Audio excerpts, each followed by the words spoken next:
Hindi classes में आप सभी का स्वागत है। हम पढ़ रहे थे हिंदी के प्रमुख निबंधकार, जिनमें हमने आचार्य रामचंद्र शुक्ल के बारे में अध्ययन कर लिया है। और आज हिंदी के जो प्रमुख निबंधकार हैं आचार्य हजारी प्रसाद द्विवेदी जी, उनके बारे में हम अध्ययन करेंगे। आचार्य हजारी प्रसाद द्विवेदी जी का जीवन काल 1907 से 1979 ईस्वी है। आचार्य हजारी प्रसाद द्विवेदी हिंदी के सांस्कृतिक एवं ललित निबंधकार के रूप में जाने जाते हैं। वे हिंदी के महान गद्य लेखकों में से एक हैं। उनका अध्ययन क्षेत्र व्यापक एवं विशद है। हिंदी और संस्कृत के महान विद्वान आचार्य द्विवेदी जी की ख्याति एक उपन्यासकार, एक निबंधकार और एक समीक्षक के रूप में रही है। इनके लिखे निबंधों के संकलन इस प्रकार हैं। अशोक के फूल, जो सन 1948 में लिखा गया। विचार और वितर्क, जो सन 1949 में लिखा गया। कल्पलता, जो सन 1957 में लिखा गया। विचार प्रवाह है, सन 1959 में लिखा गया। फुटज और आलोक पर्व, ये इनके निबंधों के संकलन हैं। इन निबंधों के अतिरिक्त इन्होंने हिंदी साहित्य की भूमिका, हिंदी साहित्य का आदिकाल, हिंदी साहित्य नामक इतिहास संबंधी ग्रंथ लिखे हैं। इनके आलोचनात्मक ग्रंथों में सूरदास, कबीर, नाथ संप्रदाय, कालिदास की लालित्य योजना, साहित्य का मर्म, ये कृतियों के नाम हम ले सकते हैं। धर्म एवं संस्कृति पर भी इन्होंने लिखा है। प्राचीन भारत के कलात्मक विनोद, मध्यकालीन धर्म साधना, सहज साधना, इनकी धर्म एवं कला संबंधी कृतियां हैं। ललित निबंधकार के रूप में भी द्विवेदी जी का नाम आदर से लिया जाता है। फुटज, शिरीष के फूल, अशोक के फूल, इनके ऐसे ही निबंध हैं। इनकी विद्वता, लोक जीवन के प्रति आस्था एवं भारत की सांस्कृतिक विरासत इन निबंधों में साफ झलकती है। द्विवेदी जी के निबंधों में पांडित्य साफ झलकता है। इतिहास, पुराण, साहित्य में गंभीर तथ्य उठाकर उन्हें समसामयिकता से जोड़ देना इनके निबंधों की विशिष्टता है। द्विवेदी जी की भाषा संस्कृतनिष्ठ हिंदी है, जो अपनी समास बहुल प्रवृत्ति के कारण कहीं कहीं क्लिष्ट भी हो गई है। ललित निबंधों में वे विचारात्मक, व्याख्यात्मक, शोधपरक शैली का प्रयोग करते हैं। द्विवेदी जी आधुनिक काल के सर्वश्रेष्ठ निबंधकार माने जा सकते हैं। अगले जो निबंधकार हैं वो हैं बाबू गुलाब राय, जिनका जीवन काल 1888 से 1963 ईस्वी तक है। बहुमुखी प्रतिभा के धनी बाबू गुलाब राय एक सफल अध्यापक, गंभीर चिंतक, मनीषी दार्शनिक, जागरूक संपादक, श्रेष्ठ समीक्षक एवं सफल निबंधकार थे। गुलाब राय जी के प्रमुख निबंध संकलन है मेरे निबंध, मेरी असफलताएं और फिर निराशा क्यों। ये दर्शन के प्रकांड पंडित और साहित्य मर्मज्ञ हैं।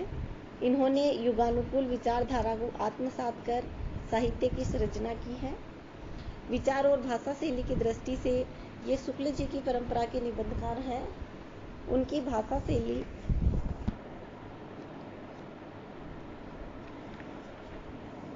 इनकी भाषा में संस्कृत, अंग्रेजी, उर्दू के जो प्रचलित शब्द हैं उनका समावेश है। आलोचनात्मक निबंधों की भाषा शुद्ध एवं परिनिष्ठ हिंदी है। इन्होंने आवश्यकता अनुसार लोकोक्तियों, मुहावरों एवं उद्धरणों का प्रयोग भी किया है। आत्मपरक निबंधों में इनकी विनोद वृत्ति भी झलकती दिखाई देती है। शैली की विविधता भी इनके निबंधों में परिलक्षित होती है। बाबू गुलाब राय जी आत्मपरक निबंधों के सर्जक के रूप में ख्याति प्राप्त कर चुके हैं। व्यक्तिक निबंधों के जन्मदाता के रूप में भी गुलाब राय जी का योगदान हिंदी निबंध साहित्य में सदैव स्मरणीय रहेगा। अगले जो निबंधकार हैं कुबेरनाथ राय, जिनका जीवन काल सन 1935 से 2002 तक है। ललित निबंधकार के रूप में प्रसिद्ध कुबेरनाथ जी के प्रमुख निबंध संकलन है रस आखेटक, प्रिया नीलकंठी, विषाद योग, पर्ण मुकुट, गंधमादन, मादन, महाकवि की तर्जनी आदि। इन्होंने वर्णनात्मक एवं विवरणात्मक निबंध लिखे हैं। कुबेरनाथ जी की भाषा संस्कृत निष्ठ तत्सम प्रधान शब्दों से युक्त है। शब्द चयन में ये पर्याप्त सजग हैं तथा इन्होंने अपने निबंधों में लोक जीवन के शब्दों का प्रयोग भी किया है। कुबेरनाथ जी के निबंधों में परंपरा और आधुनिकता का समन्वय है। समकालीन लोक जीवन एवं ग्रामीण संस्कृति उनके निबंधों में देखी जा सकती है। हृदय और बुद्धि का समन्वय भी इन निबंधों में स्थान पर दिखाई देता है। तत्सम भाषा, सुगठित वाक्य विन्यास, सामासिक पदावली भी इनके निबंधों की विशेषताएं हैं। आवश्यकता अनुरूप शैली का स्वरूप भी इनके निबंधों में बदलता रहता है। अगले जो निबंधकार हैं वो हैं विद्यानिवास मिश्र। व्यक्ति व्यंजक निबंधकारों में विद्यानिवास मिश्र का महत्वपूर्ण स्थान है। भारतीय संस्कृति के प्रति उनकी आस्था एवं अद्भुत पांडित्य के साथ साथ भावुकता उनके निबंधों में स्थान स्थान पर झलकती है। एक ललित निबंधकार के रूप में भी मिश्र जी ने हिंदी पाठकों पर अपनी अमिट छाप छोड़ी है। इनकी प्रमुख निबंध रचनाएं हैं चितवन की छाह है, कदम की फूली डाल, तुम चंदन हम पानी, आंगन का पंछी और बंजारा मन, मैंने सिल पहुंचाई, बसंत आ गया पर कोई उत्कंठा नहीं, मेरे राम का मुकुट भीग रहा है, हल्दी दूब, कंटीले तारों के आर पार, कौन तू फुलवा बीनन हारी। ये इनके प्रमुख निबंध रचनाएं हैं। इनके अतिरिक्त इन्होंने कई समीक्षा ग्रंथ भी लिखे हैं जिनमें हिंदी शब्द संपदा, पाणिनीय व्याकरण की विश्लेषण पद्धति, रीति विज्ञान आदि प्रमुख है। मिश्र जी के निबंधों में लोक जीवन एवं ग्रामीण समाज भी मुखरित हो उठा है। किसी भी प्रसंग को लेकर वे उसे ऐतिहासिक, पौराणिक, साहित्यिक संदर्भों से युक्त कर लोक जीवन से जोड़ देने की कला में पारंगत है। उनके निबंधों में लोक तत्व का समावेश है। विशेष रूप से भोजपुरी लोक जीवन उनके निबंध में समाया हुआ है। इनके ललित निबंधों में भावात्मकता के साथ साथ लोक संस्कृति की छटा भी विद्यमान है। इनके निबंधों में प्रसादमयी भाषा शैली, कथात्मक चित्रों की अधिकता और विवेचना की तथ्यपूर्ण गंभीरता दिखाई देती है।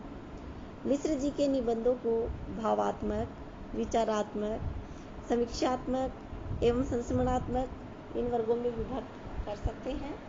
उनकी भाषा संस्कृत निष्ठ है और उसमें उर्दू, अंग्रेजी एवं ग्रामीण जीवन के शब्द भी मिलते हैं। शैली की विविधता उनके निबंधों की प्रमुख विशेषता है।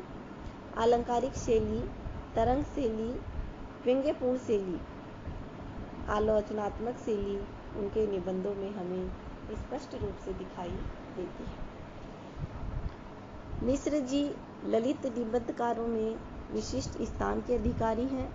साहित्य के साथ साथ ये भाषा मनोविज्ञान के भी पंडित हैं। इन्होंने आचार्य हजारी प्रसाद द्विवेदी की परंपरा को आगे बढ़ाने में महत्वपूर्ण योगदान दिया। अगले जो निबंधकार हैं वो हरिशंकर परसाई जी। ये हिंदी के श्रेष्ठ व्यंग्य लेखक माने जाते हैं। इन्होंने समाज, राजनीति, धर्म आदि सभी क्षेत्रों में व्याप्त विसंगतियों को अपनी व्यंग्य रचनाओं में व्यक्त किया है। उनके व्यंग्य अत्यंत चुटीले एवं प्रभावकारी होते हैं, जिनका उद्देश्य विसंगति को दूर करते हुए समाज की व्यवस्था में सुधार लाना है। सामाजिक विषयों पर लिखी गई उनकी व्यंग्य रचनाओं ने पाठकों को बहुत कुछ सोचने विचारने पर मजबूर भी किया है। ये यद्यपि परसाई जी ने उपन्यास एवं कहानियां भी लिखी, किंतु उन्हें जो सर्वाधिक सफलता है या कह सकते हैं कि सर्वाधिक प्रसिद्धि है वो इनकी व्यंग्य रचनाओं से ही मिली है। परसाई जी हिंदी के सर्वश्रेष्ठ व्यंग्य लेखक माने जाते हैं। उन्होंने जीवन के जिन क्षेत्रों में भी विसंगतियां देखी हैं उन पर करारा प्रहार किया है। स्थितियों के प्रति क्षोभ और आक्रोश जगाकर वे पाठकों को सोचने के लिए विवश कर देती हैं। इस प्रकार इनकी रचनाएं एक ओर तो पाठक का मनोरंजन करती हैं और दूसरी ओर सुधार के लिए वातावरण भी तैयार कर साहित्य की उपयोगिता भी बढ़ाती हैं। निश्चित रूप से परसाई जी का व्यंग्य लेखन सौद्देश्य एवं सार्थक है।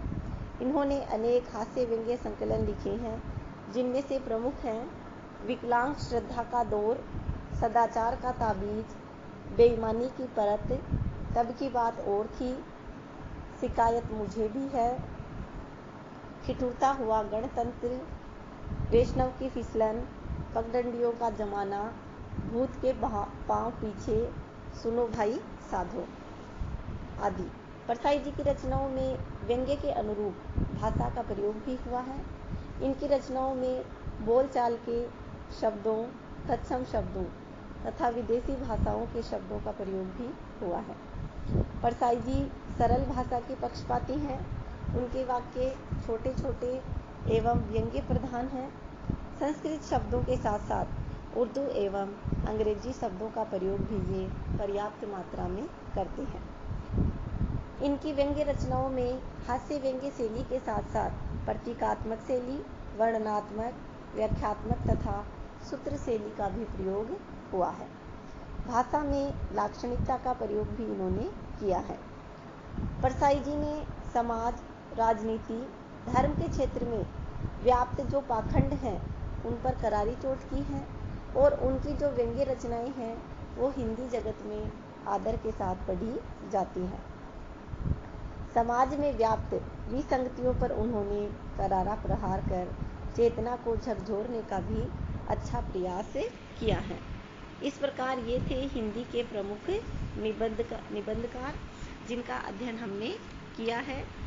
और आज के इस वीडियो में इतना ही। धन्यवाद।